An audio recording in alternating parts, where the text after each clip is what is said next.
surgery in excellent condition. Continuing with the contributions from the Marola group at Virginia Tech, and continuing in aqueous organometallic chemistry of iridium will be Marion Franks, whose subject centers on catalysts based on alkyliridiumtrimethylphosphine complexes.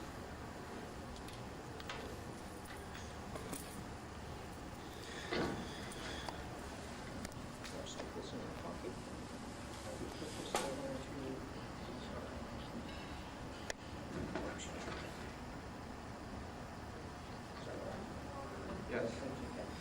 Thank you very much.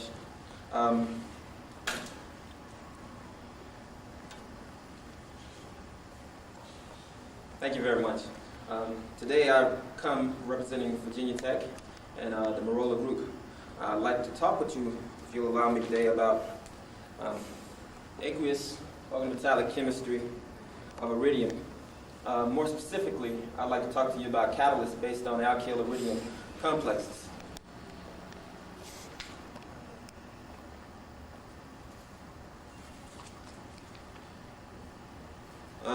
During this talk, we'd like to cover some brief background to polymerization catalysts, some specific goals for our research, the synthesis of our alkyl-iridium complexes, and some of their reactivity.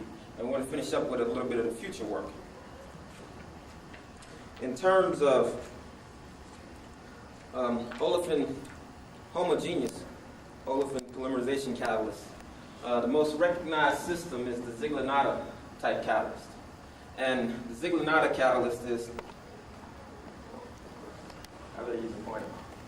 The ZieglerNatta system is defined first by an early metal with a bound alkyl group and an open coordination site. The mode of action of this catalyst is that you have coordination to the early metal center, followed by rapid insertion into the alkyl metal bond.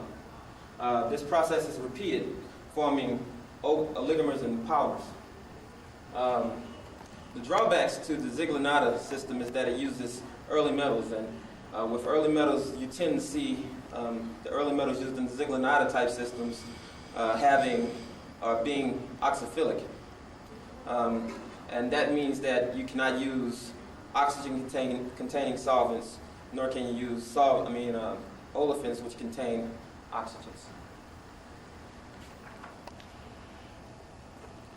In terms of late metal polymerization catalysts, Brookhart has reported a late metal catalyst, a palladium-2 catalyst, which utilizes a chelate, a dinitrogen chelate, and a methyl group with an open site that you see here with the etherate. His catalyst has polymerized ethylene and alpha olefins successfully. More recently, he has been able to make analogs with larger aryl groups, which polymerizes more linear polymers.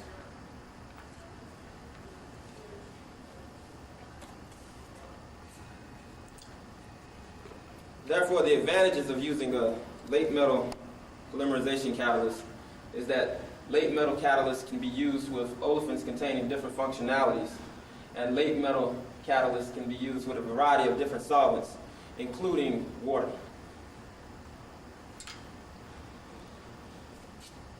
In terms of what we're interested in, the goals of our research are to synthesize iridium-1 and iridium-3 alkyl complexes, which can inform insertion chemistry. Secondly, we'd like to make these type of catalysts which are able to perform oligomerizations and polymerizations in aqueous solvents.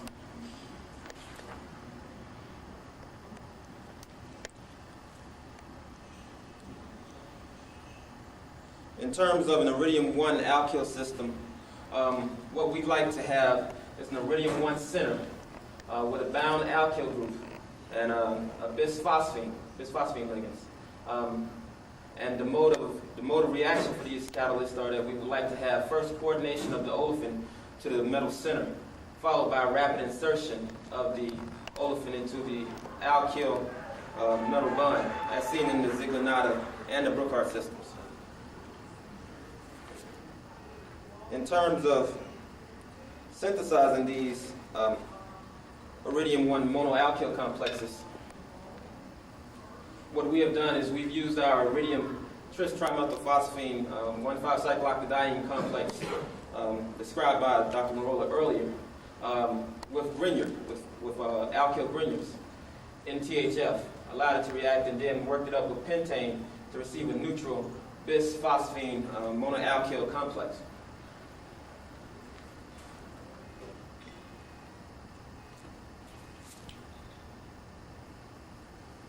In terms of the characterization of these complexes, we use proton NMR and phosphorus NMR, as well as CH analysis. In the proton NMR spectrum, we see a triplet, which is due to the the protons of the methyl bound to the iridium center. We also, the coupling pattern is due to the protons coupling with the phosphines, the cis-phosphines in the complex.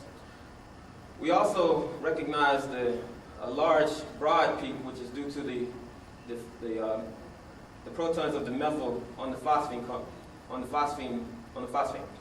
We also see olefinic and aliphatic cyclooctadiene peaks in this complex. We can gain more evidence and more information from the phosphorus 31 NMR spectrum.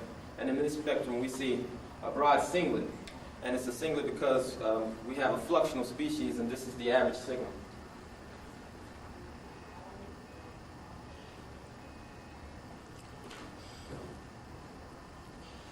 In terms of our iridium-3 alkyl systems, our desired goal is to synthesize an iridium-3 complex with 3 trimethylphosphines, and also a bound alkyl group with 2 vacant sites.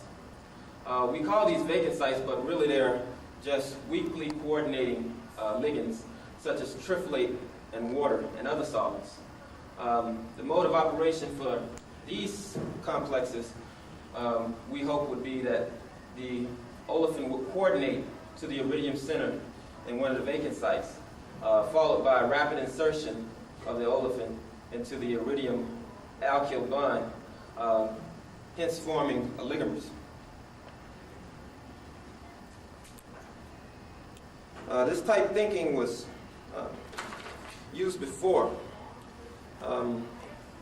Carlton has a system, whereas he uses electrophilic abstraction. I like to call that acid cleavage, to cleave off methyl groups from the iridium center, forming an open site here, which is taken up by the tetrafluoroborate ligand.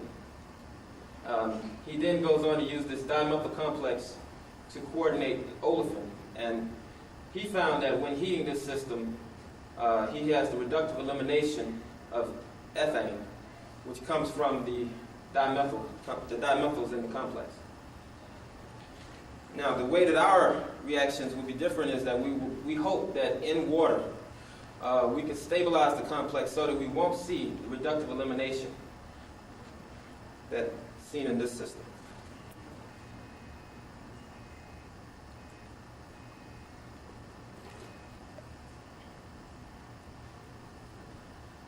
In terms of going about the synthesis of these complexes, we start off with a meridinal trichloro trimethylphosphine iridium complex, and using an excess of, in our case, methyl Grignard and THF and toluene, and working up with water, we've been able to isolate a trialkyl trimethylphosphine complex in a facial coordination.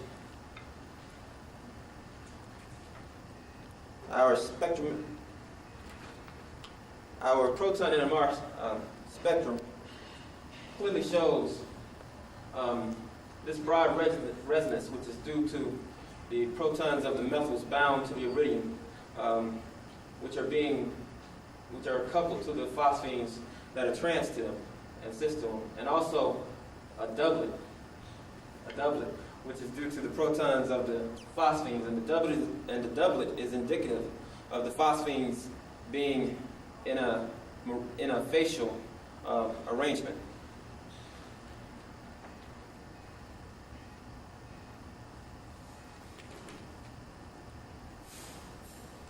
We have more information again from our phosphorus NMR spectrum, and here we see a singlet, which indicates that we have phosphines all in the same environment, all being equal, and these phosphines are all trans to methyl groups.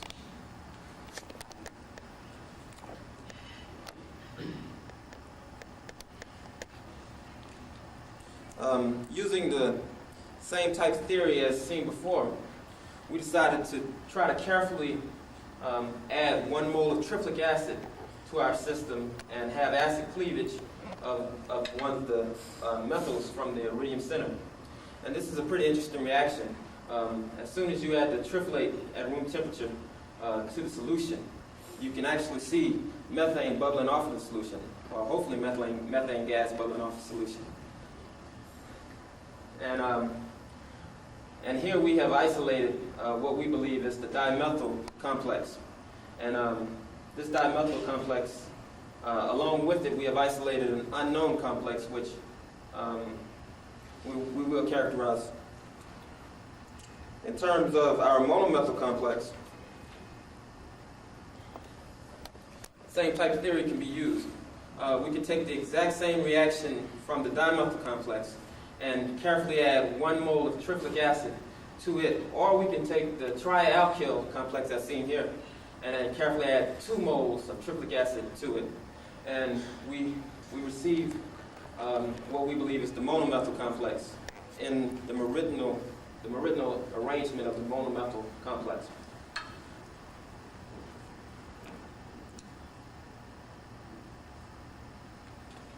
In terms of proton NMR of that complex, we can clearly see a broad resonance here, which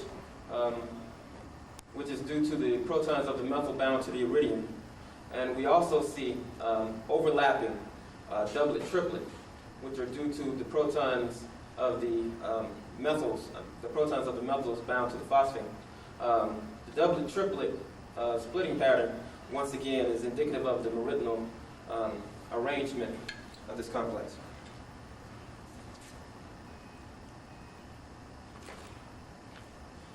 More information again is gathered from our phosphorus NMR spectrum. Here we see a doublet triplet, a clean doublet triplet, and the doublet is due to the phosphorus trans to a phosphorus, coupling between phosphorus trans to a phosphorus, whereas the triplet is due to the coupling of a phosphorus that is cis to 2 trans phosphorus.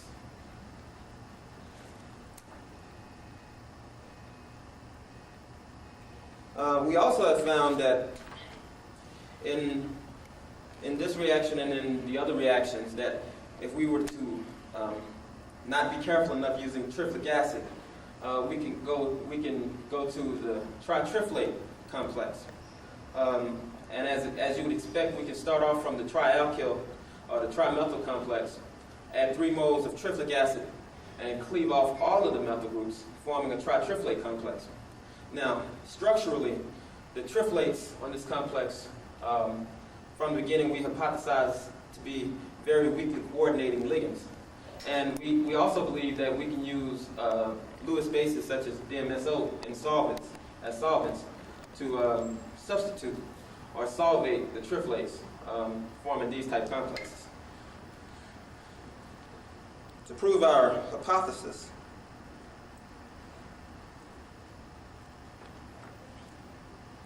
we decided to first use D2O as our solvent. And in D2O, what we gather is a doublet, which is due to our methyls on the phosphines being, once again, in a facial arrangement.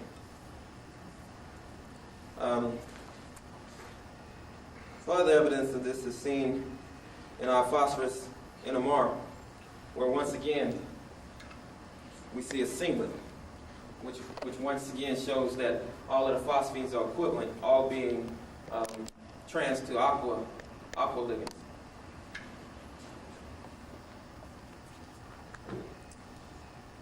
Again, in solvents like DMSO, and what we tried was to add DMSO with a slight bit of water.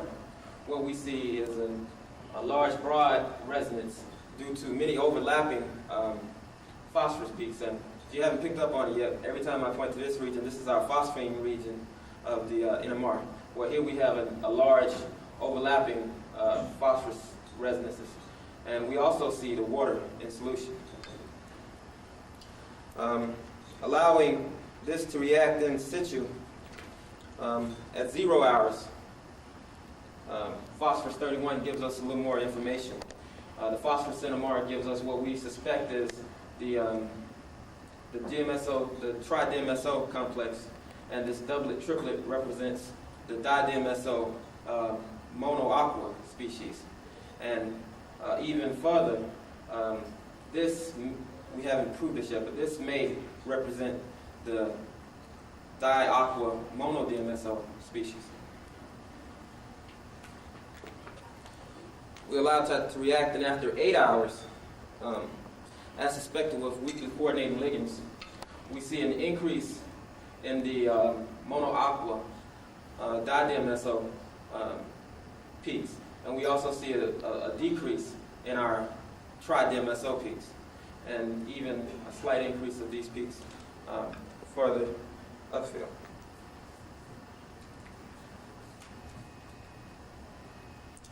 And to further prove our hypothesis, we use fluorine NMR in order to track the tripletes. And what we see is a singlet, which tells us that our tripletes are all in the same environment, and we believe that none of the tripletes are any longer bound to the metal. We see the same singlet for our tripletes in D2O singlet. This allows us to draw a pretty picture of what's going on with the solvent effects in this complex. Here we see, starting off with our tri-triplet iridium complex, adding D2O to the complex, we receive a tri-aqua species, with our triplets being our anions. Also, in a deuterated DMSO added with water, we see first our tri-DMSO species, and we also see the di-DMSO mono-aqua complex.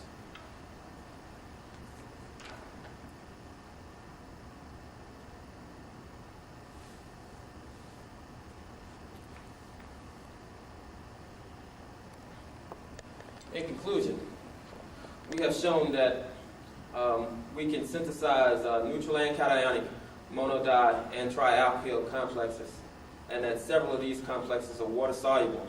And in terms of the reactivity, catalytic reactivity, water may play an active role in catalysis, just as Dr. Marola has shown us before. We really didn't talk about it, but we have preliminary results showing that olefins and alkynes do insert into these alkyl iridium complexes, which is of interest for our later studies with oligomerizations and polymerizations.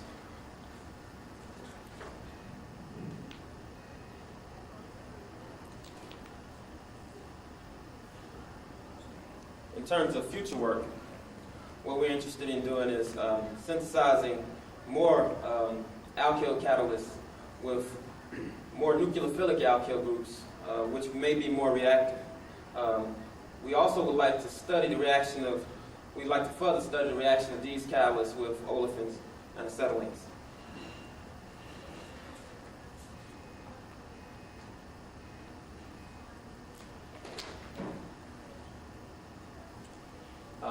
And we'd like to acknowledge first Dr. Marola, the Marola Group past and present, National Science Foundation for funding, Analytical Services at Virginia Tech for help with using the NMR instrument, and finally the Virginia Tech Chemistry Department, and also for you for your attention. Thank you.